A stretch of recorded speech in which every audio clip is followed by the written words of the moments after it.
खबर शामिल करते हैं सैयदाबाद से। ज़रूरी खाद की किल्लत और ब्लैक मार्केट में फ़रोख्त के खिलाफ किसानों और एसयूपी के कारकुनों का प्रेस क्लब के सामने धरना, शदीद नारेबाजी।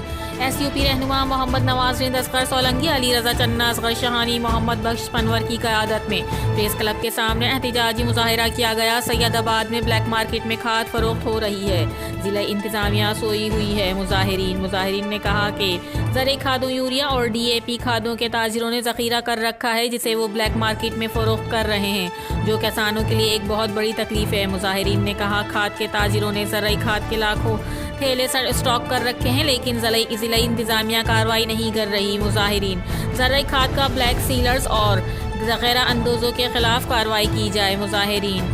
रिपोर्टर हसनैन जबियो, CCN न्यूज़।